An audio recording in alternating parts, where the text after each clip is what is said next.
ನಮಸ್ಕಾರ ಸ್ನೇಹಿತರೆ. ಕರ್ಕಟಕ ರಾಶಿಯವರ ಜೂನ್ ತಿಂಗಳ 2025ನೇ ಸಾಲಿನ ಭವಿಷ್ಯ ಹೇಗಿರುತ್ತೆ? ಈ ಒಂದು ಸಂದರ್ಭದಲ್ಲಿ ಅವರು ಎದುರಿಸಬೇಕಾದಂತಹ ಒಂದಷ್ಟು ಸವಾಲುಗಳು, ಸಮಸ್ಯೆಗಳು ಏನು? ಇವರ ಜೀವನದಲ್ಲಿ ಆರ್ಥಿಕ ಪ್ರಗತಿ ಇದೆಯಾ? ಏನೆಲ್ಲ ಲಾಭಗಳನ್ನು ಪಡೆದುಕೊಳ್ತಾರೆ? ಹಾಗೆ ಯಾವೆಲ್ಲ ರೀತಿಯ ನಷ್ಟಗಳನ್ನು ಅನುಭವಿಸಬೇಕಾಗಿ ಬರಬಹುದು? ಯಾವೆಲ್ಲ ಮುನ್ನೆಚ್ಚರಿಕಾ ಕ್ರಮಗಳನ್ನು ತೆಗೆದುಕೊಂಡ್ರೆ ವ್ಯವಹಾರದಲ್ಲಿ ಪ್ರಗತಿಯನ್ನು ಕಾಣ್ತಾರೆ? ಜೀವನದಲ್ಲಿ ಏನೆಲ್ಲ ಸಮಸ್ಯೆಗಳು ಎದುರಾಗತ್ತೆ? ಮುಕ್ತವಾಗಿ ಇದೆಲ್ಲವನ್ನು ನಿಭಾಯಿಸುವ ಶಕ್ತಿ ಸಾಮರ್ಥ್ಯ ಅವರಲ್ಲಿದೆಯಾ? ಇದರ ಬಗ್ಗೆ ಒಂದಷ್ಟು ಮಾಹಿತಿಯನ್ನು ಕೊಡ್ತಾ ಹೋಗ್ತೀನಿ. ಹಾಗೆ ಜೂನ್ ತಿಂಗಳ ಈ ಒಂದು ಮಾಹೆಯ ಭವಿಷ್ಯವನ್ನು ತಿಳಿದುಕೊಳ್ಳೋಕ್ಕೂ ಮೊದಲು ನೀವಿನ್ನೂ ನಮ್ಮ ಚಾನಲನ್ನು ಸಬ್ಸ್ಕ್ರೈಬ್ ಮಾಡಿಲ್ಲ ಅಂತಂದರೆ ನಮ್ಮ ಚಾನಲನ್ನು ಸಬ್ಸ್ಕ್ರೈಬ್ ಮಾಡ್ಕೊಳ್ಳಿ. ಹಾಗೆ ಪಕ್ಕದಲ್ಲಿ ಬರ್ತಕ್ಕಂಥ ಬೆಲ್ ಐಕಾನ್ ಮೇಲೆ ಮರಿದೆ ಕ್ಲಿಕ್ ಮಾಡ್ಕೊಳ್ಳಿ. ನಿಮ್ಮದು ಕೂಡ ಕರ್ಕಟಕ ರಾಶಿ ಆಗಿದ್ರೆ ಎಸ್ ಅಂತ ಕಮೆಂಟ್ ಮಾಡಿ, ಅಲ್ಲ ಅನ್ನೋಂಗಿದ್ರೆ ನಿಮ್ಮ ರಾಶಿ ಯಾವುದು ಅನ್ನೋದನ್ನು ಕಮೆಂಟ್ ಬಾಕ್ಸ್ನಲ್ಲಿ ಕಮೆಂಟ್ ಮಾಡಿ. ಹೌದು, ಕರ್ಕಟಕ ರಾಶಿಯವರಿಗೆ ಈ ಒಂದು ತಿಂಗಳು ಬಹಳ ಅದ್ಭುತವಾಗಿದೆ ಅಂತ ಹೇಳಬಹುದು. ಕರ್ಕಟಕ ರಾಶಿಯವರು ಈ ಒಂದು ತಿಂಗಳಲ್ಲಿ ಸಾಕಷ್ಟು ಪ್ರಗತಿಯನ್ನು ಕಾಣ್ತಾರೆ. ಜೊತೆಗೆ ಈ ರಾಶಿಯವರಿಗೆ ಅದೃಷ್ಟದ ಸಂಪೂರ್ಣ ಬೆಂಬಲ ಇರೋದ್ರ ಜೊತೆಗೆ ಇವರ ಜೀವನದಲ್ಲಿ ಅದೃಷ್ಟ ಉಜ್ವಲಿಸುತ್ತೆ ಅಂತ ಹೇಳಿದ್ರೆ ತಪ್ಪಾಗ್ಲಿಕ್ಕಿಲ್ಲ. ಇವರು ಮಾಡ್ತಕ್ಕಂಥ ಪ್ರತಿಯೊಂದು ಕೆಲಸ ಕಾರ್ಯದಲ್ಲೂ ಕೂಡ ಅದೃಷ್ಟದ ಸಂಪೂರ್ಣ ಬೆಂಬಲದ ಜೊತೆಗೆ ಇವರಿಗೆ ಲಕ್ ಅನ್ನೋದು ಖುಲಾಯಿಸ್ತಾ ಇರೋದ್ರಿಂದ, ಅದೃಷ್ಟ ಅನ್ನೋದು ಒಲಿದು ಬರ್ತಾ ಇರೋದ್ರಿಂದ ಇವರು ಯಾವುದೇ ರೀತಿಯ ಹೊಸ ಕೆಲಸ ಕಾರ್ಯಗಳನ್ನು ಆರಂಭ ಮಾಡಿದ್ರೂ ಕೂಡ ಪ್ರಗತಿ ಇವರದ್ದೇ ಅಂತ ಹೇಳಬಹುದು. ಒಂದಷ್ಟು ಹೊಸ ಹೂಡಿಕೆಗಳು ಈ ರಾಶಿಯವರಿಗೆ ಈ ಸಂದರ್ಭದಲ್ಲಿ ಸಾಕಷ್ಟು ಶುಭ ಫಲಗಳನ್ನು ತಂದುಕೊಡುತ್ತೆ. ಕರ್ಕಟಕ ರಾಶಿಯವರ ಜೀವನದಲ್ಲಿ ಇದೀಗ ಸುವರ್ಣ ಕಾಲ ಆರಂಭವಾಗಿತ್ತು. ಈ ಒಂದು ಸಂದರ್ಭದಲ್ಲಿ ಗುರು ಮತ್ತು ಶುಕ್ರನ ಒಂದು ಸಂಕ್ರಮಣ ಸಾಕಷ್ಟು ಲಾಭವನ್ನು ತಂದುಕೊಡುತ್ತೆ. ಶನಿ ಸಾಡೆ ಸಾತಿ ಈಗ ಕಳೆದಿರೋದ್ರಿಂದ ಈ ರಾಶಿಯವರು ಅದ್ಭುತವಾಗಿ ನೆಮ್ಮದಿಯಿಂದ ನಿಟ್ಟುಸಿರನ್ನು ಬಿಟ್ಟು ಜೀವನವನ್ನು ನಡೆಸಬಹುದು ಅಂತ ಹೇಳಬಹುದು. ಇಷ್ಟು ದಿನ ಒಂದಷ್ಟು ಸವಾಲುಗಳನ್ನು ಸ್ನೇಹಿತರಿಂದಲೇ ಜೊತೆಗೆ ಕುಟುಂಬಸ್ಥರಿಂದಲೇ ಒಂದಷ್ಟು ಅವಮಾನಗಳನ್ನು, ನೋವುಗಳನ್ನು ಅನುಭವಿಸಿದ್ರಿ. ಆದರೆ ಇನ್ಮುಂದೆ ನಿಮಗೆ ಅದ್ಯಾವುದೇ ರೀತಿಯ ತೊಂದರೆ, ತಾಪತ್ರೆಗಳು ಕೂಡ ಎದುರಾಗೋದಿಲ್ಲ. ಮುಕ್ತವಾಗಿ ನಿರ್ವಿಘ್ನವಾಗಿ ನೀವು ಯಾವುದೇ ರೀತಿಯ ಸವಾಲು, ಸಮಸ್ಯೆಗಳು ಎದುರಾಗದಂತೆ ನೀವು ಜೀವನವನ್ನು ನಿರ್ವಹಿಸಬಹುದು, ಜೀವನವನ್ನು ನಡೆಸಬಹುದು. ಯಾಕಂತ ಅಂದರೆ ನಿಮ್ಮ ಕುಟುಂಬಸ್ಥರಾಗಿರಬಹುದು, ಸ್ನೇಹಿತ ವರ್ಗದವರಾಗಿರಬಹುದು, ಪ್ರತಿಯೊಬ್ಬರು ಕೂಡ ಇನ್ನು ಮುಂದೆ ನಿಮ್ಮ ಬೆಂಬಲಕ್ಕೆ ನಿಲ್ತಾರೆ. ಈ ಒಂದು ಸಂದರ್ಭದಲ್ಲಿ ಅವರು ನಿಮ್ಮ ಬೆಂಬಲಕ್ಕೆ ನಿಲ್ಲೋದ್ರಿಂದ ನೀವು ಯಾವುದೇ ಕೆಲಸ ಕಾರ್ಯವನ್ನು ಕೂಡ ಅದ್ಭುತವಾಗಿ ಅಚ್ಚುಕಟ್ಟಾಗಿ ಮಾಡಿ ಮುಗಿಸ್ತೀರಾ. ಅದರಿಂದ ಭವಿಷ್ಯಕ್ಕಾಗಿ ಒಂದಷ್ಟು ಹೂಡಿಕೆಯನ್ನು ಮಾಡ್ತೀರಾ. ಅದರಲ್ಲೂ ಕೂಡ ನೀವು ಭವಿಷ್ಯದಲ್ಲಿ ಪ್ರಗತಿಯನ್ನು ಕಾಣ್ತೀರಾ ಅಂತ ಹೇಳಬಹುದು. ಇನ್ನು ನೀವು ಒಂದಷ್ಟು ಕೆಲಸ ಕಾರ್ಯಗಳನ್ನು ಮಾಡಲೇಬೇಕು ಅಂತ ಹೇಳಿ ಡಿಸೈಡ್ ಮಾಡಿಕೊಂಡ್ರಿ ಅಂದರೆ ಖಂಡಿತವಾಗಿಯೂ ಕೂಡ ಆ ಕೆಲಸ ಕಾರ್ಯಗಳಲ್ಲಿ ನೀವು ಪ್ರಗತಿಯನ್ನು ಕಾಣ್ತೀರಾ. ನಿಮ್ಮ ಕಠಿಣ ಪರಿಶ್ರಮದ ಪ್ರತಿಫಲ ಅನ್ನೋದು ಈ ಸಂದರ್ಭದಲ್ಲಿ ನಿಮಗೆ ಸಿಗ್ತಾ ಹೋಗುತ್ತೆ. ಹೀಗಾಗಿ ನೀವು ಮಾಡ್ತಕ್ಕಂಥ ಒಂದಷ್ಟು ಕೆಲಸ ಕಾರ್ಯಗಳಿಗಿಂತ ಮೊದಲೇ ಒಂದಷ್ಟು ಜನರ ಸಲಹೆ ಸೂಚನೆಗಳು, ಆ ಕೆಲಸ ಕಾರ್ಯಗಳಲ್ಲಿ ಪರಿಣಿತಿಯನ್ನು ಹೊಂದಿರತಕ್ಕಂಥ ಜನರ ಸಲಹೆ ಸೂಚನೆಗಳು, ಅವರ ಮಾರ್ಗದರ್ಶನದಲ್ಲಿ ನೀವು ಹೋದ್ರಿ ಅಂತ ಅಂದರೆ ಖಂಡಿತವಾಗಿಯೂ ಕೂಡ ನಿಮಗೆ ಆರ್ಥಿಕವಾಗಿ ಯಾವುದೇ ರೀತಿಯ ಹೊಡೆತ ಬೀಳೋದಿಲ್ಲ.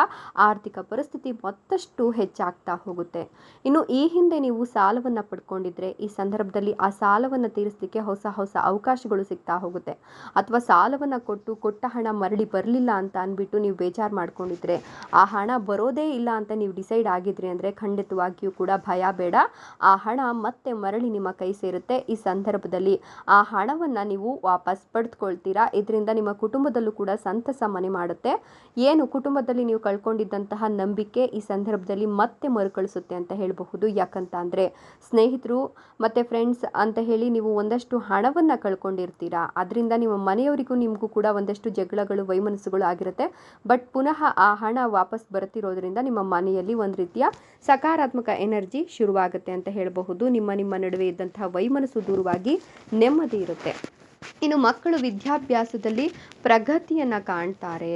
ಮಕ್ಕಳು ವಿದ್ಯಾಭ್ಯಾಸದಲ್ಲಿ ಪ್ರಗತಿಯನ್ನು ಕಾಣೋದ್ರ ಜೊತೆಗೆ ಉನ್ನತ ವ್ಯಾಸಂಗಕ್ಕಾಗಿ ಒಂದಷ್ಟು ಅಲೆದಾಟವನ್ನು ಮಾಡಬೇಕಾಗತ್ತೆ. ಆದರೆ ಉನ್ನತ ವ್ಯಕ್ತಿಗಳ ಒಂದು ಪರಿಚಯ ಅಥವಾ ಪ್ರಭಾವಿ ವ್ಯಕ್ತಿಗಳ ಪರಿಚಯ ನಿಮಗೆ ಲಾಭವನ್ನು ಈ ಸಂದರ್ಭದಲ್ಲಿ ತಂದುಕೊಡುತ್ತೆ ಅಂತ ಹೇಳಿದ್ರೆ ತಪ್ಪಾಗ್ಲಿಕ್ಕಿಲ್ಲ. ಆ ಪ್ರಭಾವಿ ವ್ಯಕ್ತಿಗಳ ಒಂದು ಪರಿಚಯ, ಅವರ ಒಂದಷ್ಟು ಅನುಸರಿಸ್ತಕ್ಕಂಥ ಕ್ರಮಗಳಾಗಿರಬಹುದು, ಇದು ನಿಮ್ಮ ಮಕ್ಕಳ ಉನ್ನತ ವಿದ್ಯಾಭ್ಯಾಸಕ್ಕೆ ಬಹಳಷ್ಟು ಸಹಕಾರಿಯಾಗುತ್ತೆ. ನಿಮ್ಮ ಮಕ್ಕಳ ಉನ್ನತ ವಿದ್ಯಾಭ್ಯಾಸದ ಕನಸು ಬಹಳ ಈಸಿಯಾಗಿ ಈ ಸಂದರ್ಭದಲ್ಲಿ ನೆರವೇರುತ್ತೆ ಅಂತ ಹೇಳಬಹುದು. ಇನ್ನು ಹೊಸ ಮನೆ ಖರೀದಿಸುವ ಅಥವಾ ಹೊಸ ಮನೆಗೆ ಅಡಿಪಾಯವನ್ನು ಹಾಕಿಸ್ತಕ್ಕಂಥ ನಿಮ್ಮ ಕನಸು ಬಹುದಿನಗಳ ಬೇಡಿಕೆ ಈ ಸಂದರ್ಭದಲ್ಲಿ ಕೈಗೂಡುತ್ತೆ. ನೀವು ಹೊಸದಾಗಿ ಮನೆಯನ್ನು ಕಟ್ತೀರಾ ಅಥವಾ ಹೊಸದಾಗಿ ಮನೆಯ ಗೃಹ ಪ್ರವೇಶವನ್ನು ಕೂಡ ಈ ಸಂದರ್ಭದಲ್ಲಿ ಮಾಡ್ತೀರಾ ಅಂತ ಹೇಳಿದ್ರೆ ತಪ್ಪಾಗಲಿಕ್ಕಿಲ್ಲ. ಇನ್ನು ಪಿತ್ರಾರ್ಜಿತ ಆಸ್ತಿಯಲ್ಲಿದ್ದಂತಹ ಒಂದಷ್ಟು ತೊಡಕುಗಳು ಈ ಸಂದರ್ಭದಲ್ಲಿ ನಿವಾರಣೆಯಾಗುತ್ತೆ. ಕೋರ್ಟ್ ಕಚೇರಿ ಅಲೆದಾಟದಲ್ಲಿ ನಿಮಗೆ ಜಯ ಅನ್ನೋದು ಸಿಗುತ್ತೆ. ಇಷ್ಟು ದಿನ ನೀವು ಅನುಭವಿಸಿದಂತಹ ಅವಮಾನ, ಕಷ್ಟಗಳು, ಹಣಕಾಸಿನ ನಷ್ಟ ಇದೆಲ್ಲವನ್ನ ಕೂಡ ಈ ಸಂದರ್ಭದಲ್ಲಿ ತೊಡೆದು ಹಾಕಬಹುದು ಅಂತ ಹೇಳಬಹುದು. ಯಾಕಂತಂದರೆ ಪಿತ್ರಾರ್ಜಿತ ಆಸ್ತಿಯ ಸಂಪೂರ್ಣ ಲಾಭವನ್ನು ಈ ಸಂದರ್ಭದಲ್ಲಿ ನೀವು ಕಾಣ್ತೀರಾ. ಎಲ್ಲರೂ ಕೂಡ ಒಮ್ಮನಸ್ಸಿನಿಂದ ನಿಮಗೆ ಪಿತ್ರಾರ್ಜಿತ ಆಸ್ತಿಯ ಲಾಭ ಸಿಗುವಂತೆ ಮಾಡ್ತಾರೆ. ಇದರ ಜೊತೆಗೆ ಇನ್ನೂ ಕೂಡ ಮದುವೆ ಆಗಿಲ್ಲ, ಕಂಕಣ ಭಾಗ್ಯ ಕೂಡಿ ಬಂದಿಲ್ಲ ಅಂತಕ್ಕಂಥವರಿಗೆ ಈ ಸಂದರ್ಭದಲ್ಲಿ ಕಂಕಣ ಭಾಗ್ಯ ಕೂಡಿ ಬಂದಿದ್ದು ಉತ್ತಮ ವಧುವರರ ಅನ್ವೇಷಣೆಯಲ್ಲಿ ನೀವು ತೊಡಗ್ತೀರಾ ಅಂತ ಹೇಳಬಹುದು. ಈಗ ನೀವು ಮಾಡ್ತಕ್ಕಂಥ ಒಂದಷ್ಟು ಕೆಲಸ ಕಾರ್ಯಗಳು ಪ್ರಗತಿಯನ್ನು ಕಂಡುಕೊಳ್ಳುತ್ತೆ. ಹೀಗಾಗಿ ಈ ಒಂದು ತಿಂಗಳಲ್ಲಿ ನೀವು ಅದ್ಭುತವಾದಂತಹ ಯಶಸ್ಸನ್ನು ಕೂಡ ಕಾಣಬಹುದು. ಇನ್ನೂ ಕೂಡ ಮಕ್ಕಳಾಗಿಲ್ಲ ಅನ್ನೋರಿಗೆ ಮಕ್ಕಳಾಗುವ ಯೋಗ ಇದ್ದು ಪುತ್ರ ಸಂತಾನ ಈ ಸಂದರ್ಭದಲ್ಲಿ ನಿಮಗೆ ಪ್ರಾಪ್ತಿಯಾಗುತ್ತೆ. ಇದರ ಜೊತೆಗೆ ನೀವು ಭವಿಷ್ಯಕ್ಕಾಗಿ ಒಂದಷ್ಟು ಹಣವನ್ನು ಹೂಡಿಕೆ ಮಾಡೋದಾಗಿರಬಹುದು, ಒಂದಷ್ಟು ಹಣವನ್ನು ಗಳಿಸೋದಾಗಿರಬಹುದು. ಇದೆಲ್ಲವನ್ನು ಮಾಡ್ತಾ ಬಂದರೆ ಮುಂದಿನ ದಿನಗಳಲ್ಲಿ ನಿಮ್ಗಾಗ್ತಕ್ಕಂಥ ಒಂದಷ್ಟು ತೊಡಕುಗಳು ಅಥವಾ ಹಣಕಾಸಿನ ತೊಂದರೆಗಳನ್ನು ನೀವು ನಿವಾರಣೆ ಮಾಡಿಕೊಳ್ಬಹುದು. ಮಕ್ಕಳ ಹೆಸರಿನಲ್ಲಿ ಹಣವನ್ನು ಡೆಪಾಸಿಟ್ ಮಾಡೋದಾಗಿರಬಹುದು ಅಥವಾ ನಂಬಿಕಸ್ಥರ ಅಂದರೆ ಗಂಡ ಹೆಂಡತಿಯ ನಡುವಿನ ಒಂದು ಸಂಬಂಧದಲ್ಲಿ ನಂಬಿಕಸ್ಥರ ನಡುವಿನ ಒಂದು ಭಿನ್ನಾಭಿಪ್ರಾಯ ಉಂಟಾದಂತಹ ಸಂದರ್ಭದಲ್ಲಿ ಹಣಕಾಸಿಗೆ ಬಹಳಷ್ಟು ತೊಂದರೆ ಆಗುತ್ತೆ. ಈ ಸಂದರ್ಭದಲ್ಲಿ ನೀವು ಭವಿಷ್ಯಕ್ಕೆ ಅಂತ ಎತ್ತಿಟ್ಟ ಹಣ ಬಹಳಷ್ಟು ಉಪಯೋಗಕ್ಕೆ ಬರುತ್ತೆ. ಹೀಗಾಗಿ ನಂಬಿಕಸ್ಥರ ಬಳಿ ನೀವು ಹಣವನ್ನು ಇಡೋದು ತುಂಬಾ ಒಳ್ಳೆಯದ್ದು. ಇದರ ಜೊತೆಗೆ ಹಣಕಾಸಿನ ವ್ಯವಹಾರವನ್ನು ಮಾಡ್ತಿದ್ರೆ ಬಡ್ಡಿ ಅಥವಾ ಇನ್ನೊಂದಷ್ಟು ಸಾಲ ಕೊಡ್ತಕ್ಕಂಥ ಪ್ರವೃತ್ತಿಯಲ್ಲಿ ನೀವಿದ್ದರೆ ಖಂಡಿತವಾಗಿಯೂ ಈಗಲೇ ಅದನ್ನು ಬಿಟ್ಟುಬಿಡಿ. ಯಾಕಂತ ಅಂದರೆ ಈ ತಿಂಗಳು ನಿಮಗೆ ಅದು ಸಕ್ಸಸ್ ಆಗೋದಿಲ್ಲ. ಒಂದಷ್ಟು ಜನರು ಹಣವನ್ನು ತೆಗೆದುಕೊಂಡು ಮೋಸವನ್ನು ಕೂಡ ಮಾಡುವ ಸಾಧ್ಯತೆಗಳು ಎದುರಾಗಿದೆ. ಹೀಗಾಗಿ ಸ್ವಲ್ಪ ಅದರ ಕಡೆ ಗಮನವನ್ನು ಹರಿಸಿದ್ರೆ ತುಂಬಾ ಒಳಿತು ಅಂತ ಹೇಳಿದ್ರೆ ತಪ್ಪಾಗಲಿಕ್ಕಿಲ್ಲ.